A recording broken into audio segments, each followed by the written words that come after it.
మాజీ మంత్రి పేర్ని నాని పవన్ కళ్యాణ్ పై విరుచుకుపడ్డారు. పవన్ కళ్యాణ్ ను ఇటీవల మతి భ్రమించి మాట్లాడుతున్నారంటూ సీఎం జగన్ నిజంగానే అర్జునుడని, నీ వంటి కౌరవులకు ఈ కురుక్షేత్ర యుద్ధంలో తరిమి కొడతాడని పవన్ తెలుసుకోవాలని విమర్శలు చేశారు. చంద్రబాబు మీకు 60 సీట్లు ఇస్తాడని ఆశ పెట్టుకోవద్దని, ఇచ్చిన సీట్లతో మీరు సరిపెట్టుకోవాల్సిన అవసరం ఉందని జోక్యం చెప్పారు.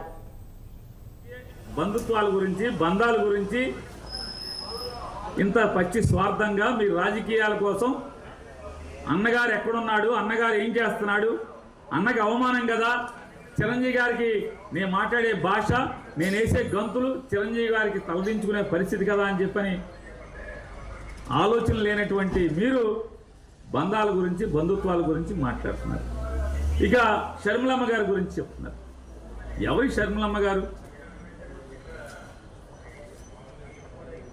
అన్నతో విభేదించి ఇవాళ అన్నగారి శత్రువులతో చేతులు కలిపి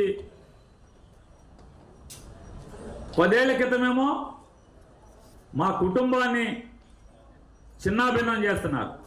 నా తండ్రి ద్వారా అధికారాన్ని పొంది నా తండ్రితో సహా మా కుటుంబాన్ని ఇబ్బందులు పాలు చేస్తున్నారు. అన్యాయంగా, అక్రమంగా కేసులు కట్టి మమ్మల్ని బజారు పాలు చేస్తున్నారు అని చెప్పి మాట్లాడినటువంటి ఆవిడ ఇవాళ అదే జెండా మోసే స్థితిలో, అది ఆవిడది ఏ రకమైనటువంటి నడవడిక?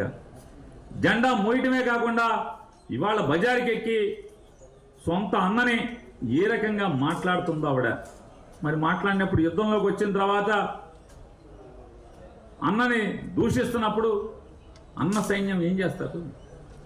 ఆఖరికి పవన్ కళ్యాణ్ గారి యొక్క మనుషులు, పవన్ కళ్యాణ్ గారిని ఫాలో అయ్యేటువంటి ఫ్యాన్స్ కానీ, చిరంజీవి గారు జగన్మోహన్ రెడ్డి గారిని కలవటానికి వస్తే సినిమా పరిశ్రమ గురించి ఇవన్నీ తిట్టారు.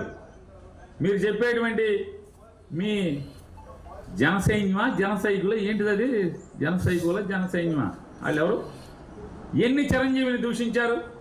అప్పుడు మీ నోరేమైంది? ఒక్క మాట, అరే ఎదవల్లారా మా అన్నయ్య తిట్టబాకండ్రా అని ఒక్క మాట మాట్లాడావా? మాట్లాడకపోగా ఇవాళ సన్నాయి నొక్కులు, పత్తిత్తు కబుర్లు మాట్లాడుతున్నారు. ఇక నీతులు మీ దగ్గర నుంచి చెప్పాలి. మీరేం మాట్లాడారు? పవన్ కళ్యాణ్ గారు లోకేష్ గారిని, చంద్రబాబు నాయుడు గారిని, తెలుగుదేశం పార్టీని ఏం మాట్లాడారు? నా తల్లిని దూషిస్తారా, నా తల్లిని దూషిస్తారా అని చెప్పి రంకెలేశారు. సిగ్గు శరమన్నోడు ఎవడైనా నిజంగానే తల్లి, తండ్రి, చెల్లి అనేటువంటి, భార్య అనేటువంటి బంధాలకు విలువిచ్చేవాడు అయితే తల్లిని తిట్టిన వాళ్ళని ఇవాళ ఎవడైనా తల్లిని తిట్టిన వాడిని ఏం చేస్తారు? చేతనైతే ఆడి పాడి మోస్తారు, లేదంటే భగవంతుని కోరుకుంటారు. వాడికి ఇంత దుర్మార్గంగా నేను ఆడికి మేలు చేస్తే నా తల్లిని